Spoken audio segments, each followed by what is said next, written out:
他是帝国皇子，但皇帝老子要杀他，太子要杀他，天下第一美女要杀他，所以他只能训练出一支无敌的特种部队自保，只能在酒后写出震惊天下的诗词，只能虎躯一震，将封地治理成世外桃源，让四方能臣武将皆来投。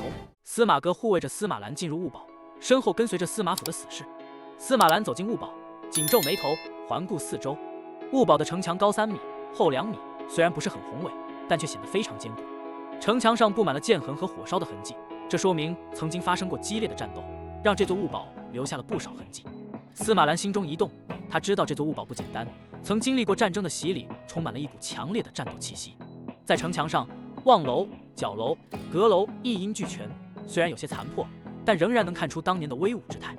随着小白采购的物资陆续进入兀堡，马厩和空地瞬间被挤得水泄不通，马嘶人叫，将曾经安静的兀堡瞬间点燃了热闹的氛围。夏天站在主厅门口，身形挺拔，眺望着兀堡内外。这些人将成为他未来的班底，每个人都是荒州王府的珍宝。他需要利用他们的力量，杀出一条血路，战胜天狼大军。但要如何让卢术、高飞和100名老兵迅速提升战斗力呢？片刻后，夏天眼中闪过一丝灵光，他想到了一件能够改变战争格局的物品。他脸上露出了笑容，转身走入兀堡大厅，豪迈地扫去了一张残破木桌上的灰尘。夏天挥手招来小白，给我准备笔墨纸砚。小白连忙奉上笔墨纸砚。不久后，一幅骑兵旗具图案呈现在白纸上，每个部件都有详细的文字说明。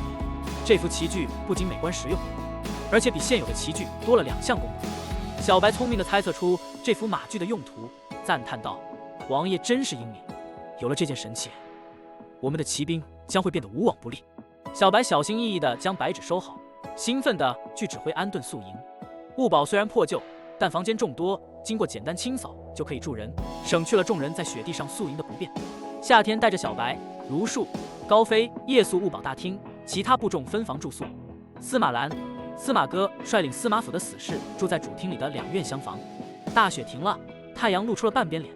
小白指挥着众人在主厅门前广场上架起行军锅，旁边是从兀堡中翻出的木桶，水烧开后倒入木桶，供战士们洗澡。这个临时浴室虽然简陋，但足够满足需要。在一个险要的山脚下，猛虎山上有一个臭名昭著的土匪窝——猛虎寨。这里是通往帝都西边的官道附近，因为山高路险，易守难攻，成为土匪们的理想藏身之地。在猛虎寨的聚义厅里，一场凶残的场景正在上演。一个被凶恶土匪围住的少女被压在长长的木桌上，她身上的衣物被撕扯得粉碎，暴露出玲珑有致的身躯。土匪们纷纷发出下流的叫喊，企图对她进行侮辱和侵犯。忽然间，一柄细剑闪电般穿透了其中一个土匪的喉咙，血肉模糊。随后，一个纤细身影飘忽而至，迅速斩杀了其他几名土匪。血雨飞溅，聚义厅变成了地狱一般的场景。伴随着黑衣人的到来，一场血腥的厮杀拉开了序幕。黑衣人飞檐走壁，剑光闪烁，土匪们根本无法抵挡，很快便被全数斩杀。当一切平静下来时，聚义厅里唯一幸存的少女战战兢兢地起身，满身是血。她披上寨主的外衣，表达了对救她的人的感激之情，然后跪在地上，愿意为救命之恩尽一切努力。黑衣女冷漠地表示自己只是随便救了她，并不需要对自己立长生牌位。少女心中的仇恨和求生意志使她迅速恢复了冷静，她并不在乎对方的身份，只想活下去。在少女离去之后，黑衣女下令众人休息，准备下山执行任务。一名黑衣人传来消息，说九皇子一行在桃花堡休息，大圣使命令他们在今晚将桃花堡斩尽杀绝。黑衣女决定立即行动，为东宫内卫带去九皇子的头颅，以满足他的要求。杀气腾腾的战斗即将再次爆发，血与火的洗礼将再次降临在这片山脉之中。夏天与众将士一同进入临时浴室，热水喷涌而出，清澈的热水在墙角形成一股股污水流淌。浴室中弥漫着香精的味道。夏天拿出了专供皇子的猪苓，并邀请众将士一同使用。猪苓是一种贵族专用的中药材，通常用于洗澡。夏天注意到众将士的拘谨，便笑着解释道：“他们作为共同经历困难的伙伴，应该同甘共苦，生死相托。”他强调，猪苓只是普通的洗澡用品，而他将在大荒州打造更好的洗浴用品。众将士开始接受夏天的馈赠，感受到他们被关爱的温暖，心中涌起感激之情。夏天则解释了猪苓的作用，并告诉他们他的用心是为了他们的健康。在浴后，夏天安排了白总管为伤兵们消毒伤口，让他们感受到更多的关怀。之后，夏天亲手为他们做了油泼面，将温暖和关爱传递给每一个将士。在吃饭的间隙，卢树和高飞谈论着夏天的仁义，认为他的行为更像是有大智慧的主人。在众人的欢笑中，夏天与众将士共同商议了夜间的战斗计划。在院子里，烤肉的香味扑鼻而来，让所有人的胃都咕咕作响。司马兰早已经饿得受不了了，他无力地坐在马凳上，询问道：“小哥，我们为什么不跟荒亲王一起吃饭？”司马哥满脸灰尘，紧咬着牙，却在用力地翻炒锅里的牛肉，仿佛在与之对抗。你是司马府的二小姐，将来的王妃，怎么能和一帮大兵一起吃饭呢？我们要吃的食物应该精致雅致，而且要由大厨来做。司马兰肚子饿得咕咕叫，只能无奈地附和：“说得对。”但他还是忍不住询问：“大厨小哥，为什么你炒的牛肉看起来这么黑？”司马哥冷冰冰地回答：“因为这是黑牛肉。”司马兰有些疑惑地说：“但是黑牛的肉应该是红色的吧？”司马哥不耐烦地解释道：“这头黑牛特殊，肉也是黑色的。”司马兰无奈地叹了口气：“那为什么会有焦糊的味道呢？”说话间，锅里的油着了火，司马哥急忙用水泼灭，但火势更加猛烈。司马兰则用锅盖将火扑灭。众人面面相觑，这些死士虽然擅长杀戮，但对于烹饪毫无经验。司马哥更是心态崩溃，踢倒了灶台，黑锅掉在地上，米饭散落一地。司马兰无奈地问：“小哥，这怎么办？”他们都束手无策。就在大厅一片混乱之际，伤兵们端着油泼面走了进来，香气扑鼻。司马兰笑着接过：“白总管，为什么王爷亲自下厨？”小白解释说：“因为王爷自创了这道面食，其他人都不会做，所以只能他亲自动手。”司马兰称赞道：“王爷的面是最珍贵的。”众人开始大口吃面，这美味让他们瞬间忘记了之前的困境。在另一边的丝绸帷幕下，夏天为老鬼治疗伤口。夏天告诉他，天狼人使用了一些恶毒的东西在兵器上，导致伤口无法愈合。夏天开始治疗，挑出脓头，驱除毒素，最后敷上特制的药膏。夏天手法熟练地处理着老鬼的伤口，一针一线间，丝丝入扣，尽心尽力地减轻他的痛苦。老鬼的脸上露出难以言喻的痛苦表情，但他却没有挣扎，只是紧咬牙关，忍受着刮骨之痛。银刀划过老鬼的胸前伤口，刮骨的声音似乎要撕裂整个大厅，令人心惊胆战。在夏天的手下，老鬼的胸骨上的毒素逐渐被刮除，尽管痛苦异常，但老鬼仍然保持着坚定的意志，没有一丝动摇。大厅内的众人无不心惊胆战，他们听得清清楚楚刮骨声，但却无法想象这种痛苦是何等难以忍受。夏天不停地操作着刮骨、缝合、敷药，一气呵成，尽可能地减轻老鬼的痛苦。但即便如此，老鬼仍然痛苦不堪。然而，尽管痛苦难忍，老鬼的意志却是坚定不移的。他流下了鲜血，但没有一句怨言，反而满怀敬佩地看着夏天，认为他是一位医术神奇的大师。在青松林中，童颜二圣使率领的黑衣杀手暗中靠近桃花坞堡，他们将马拴在松树上，低声商议着接下来的行动计划。突然，一个黑衣人冲入林中，向童颜二圣使跪地汇报：二圣使、九皇子、司马府一行人都在桃花坞堡内，防御松懈。里面不时传出惨叫声，可能是伤兵熬不住苦寒，伤病发作了。童颜二圣使点点头，吩咐黑衣人继续监视。他决定等到天黑后再行动，因为夜晚是刺客们的黄金时刻。在众人吃干粮等待的时候，童颜二圣使发表了一番激励士气的讲话。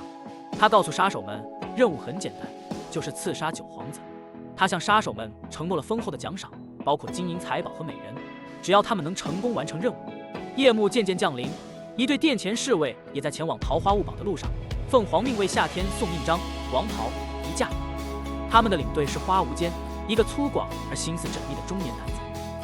花无间故意拖延时间，想要等待荒州王在桃花坞堡遇害，以便得到皇帝赐给夏天的礼物。这引起了高公公的不满，但面对侍卫的银刀，他无奈地接受了花无间的安排。童颜二圣使和他的杀手们在此时发起行动，在夜幕的掩护下，他们悄然靠近桃花坞堡，准备实施刺杀计划。坞堡外，童颜二圣使亲自带领黑衣杀手攀爬城墙，准备打开城门，引领大队人马进入坞堡。两位杀手行动如同夜色中的猎豹，敏捷而专业。熊大和熊二的地形利用已经达到了化境，即使只是铜牌杀手，他们的前行术也不输金牌杀手。然而，就在他们暗自欣赏时，熊大和熊二突然感觉到了不对劲，他们的眼中充满了惊恐，因为在他们前方的阴影中，有两个身穿黑衣的人，手持弓弩，准备对他们发动袭击。熊大和熊二惊慌失措，因为这两人已经完美地融入了黑暗之中，连他们都没有察觉到。当他们张开嘴巴接受黑布的堵住时，却突然感受到两团黑布后面伸出的匕首，犹如闪电般刺向他们的胸口。熊大和熊二倒在了雪地里，生命迅速消失。废物荒亲王展现出了无情的杀人手法，高飞也被他的技巧所震惊。在另一边，童颜二圣使和众黑衣杀手等待了一段时间，但仍然没有见到熊大和熊二的身影。童颜二圣使察觉到了不对劲，命令代号为骆驼和眼镜蛇的另外2名杀手前去查看。他们以迅雷不及掩耳之势直扑阴影中，然而城墙上却突然出现了2个伪装成伤兵的人，点燃火把，正巡视着周围。骆驼和眼镜蛇直扑雪堆，却被偷袭，生命消失在雪地之中，雪与雪交织，让气氛变得诡异起来。众黑衣杀手感到不祥的预感，对这片雪地隐藏着的秘密感到担忧。4位杀手的神秘失踪引起了众人的警觉。他们是铜牌杀手中的精英，就算正面对敌，也能轻松对付10个敌人。现在他们却消失得无影无踪，让人感到不安。雾堡城墙前的雪地平淡无奇，只有几处雪堆稍显突出。在童颜二圣使和众杀手的眼中，这里已经充满了杀机。他们意识到，这片雪地里可能藏着比熊大、熊二、骆驼和眼镜蛇更为强大的杀手，否则不可能悄无声息地消灭这4位铜牌杀手。童颜二圣使知晓，如果此时选择撤离，任务将失败，而失败的后果将十分严重。在众人的犹豫之际，一位老资格的黑衣杀手建议强攻。童颜二圣使深知时间紧迫，决定冒险一试。他们决定直接强攻，毒蝎带领一队杀手清除阴影中的敌人，而童颜二圣使则亲自对付雪堆中的潜伏者。黑衣杀手们毫不犹豫地冲向阴影和雪堆，手中暗器纷纷发射，尖锐的破空声划破夜空。然而，阴影和雪堆中毫无反应，众人惊愕不已。童颜二圣使亲自检查，结果发现阴影中是熊大和熊二的尸体，雪堆中则是骆驼和眼镜蛇的尸体。他心中一寒，意识到这是一个陷阱。在城墙上，伤兵们突然展开了反击，射出密集的箭饵。尽管黑衣杀手们设想了多种情况，但面对伤兵手中的弓弩，仍然感到震惊和恐慌。童颜二圣使紧急下令攻击雾堡，但伤兵们的弓弩攻击不断，致使大部分黑衣杀手伤亡惨重，剩下的也被困在城墙下无法攀登。